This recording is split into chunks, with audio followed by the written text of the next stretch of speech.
Sziasztok! A változások mindig apró lépésekkel kezdődnek, és ha már csak annyit elértem ezzel az én kis videómmal, hogy kipróbálod és adsz egy esélyt a karalábé levelének, akkor már érdemes volt elkészítenem. Nagyon kevesen tudják, hogy a karalábé levelében 3-szor annyi vitamin és karotinoid van, mint a gumóban. Sokkal-sokkal egészségesebb, és nem kéne kidobnunk a piacon és az üzletekben, hanem jól haza kellene vinnünk, és jól meg kéne ennünk.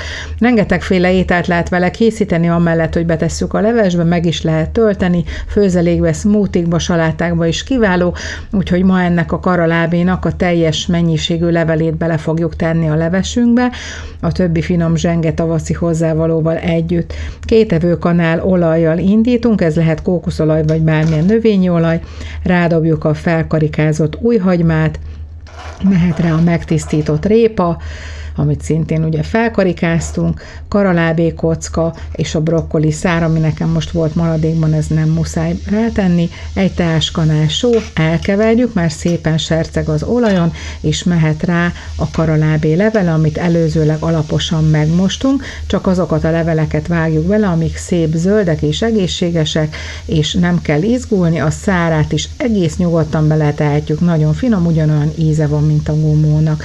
Nem muszáj kis darabokra vágni, mert úgyis össze fog esni, ilyen rusztikus, össze-vissza vágott darabokban szépen beledobálgatjuk a fazekunkba, és már a dolog nagy részével meg is vagyunk, most már csak fűszereznünk kell, és kell hozzáadnunk majd egy kis vizet, szárított vegeta, tárkony és egy kicsi kurkuma megy hozzá, hogy szép sárgás legyen a színe, és adunk hozzá körülbelül 1 liter vizet, amennyi a zöldség nagyjából ellepje, hogy tudjuk majd főzni.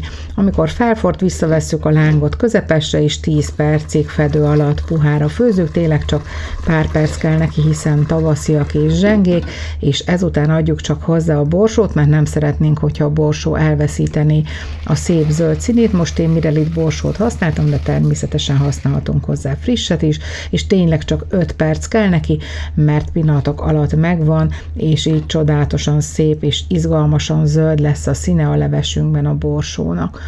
Amikor készen vagyunk a borsófőzéssel, akkor már csak a tej hozzáadása maradt. Én most zabtejet használtam, de bármilyen növényi tejet használhatsz, ami semleges ízű, körülbelül 1 fél liter tejjel fölengedjük, és még bár a videóban nem látszik, de néha szoktam tenni hozzá 1 kis kanálnyi frissen facsart citromlevet, ez még jobban kihozza az ízét, még frissebb lesz, természetesen ezt nem muszáj.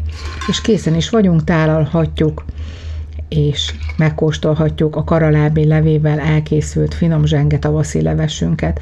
Köszönöm, hogy ma is itt voltatok velem a konyhámban, várlak szeretettel máskor is.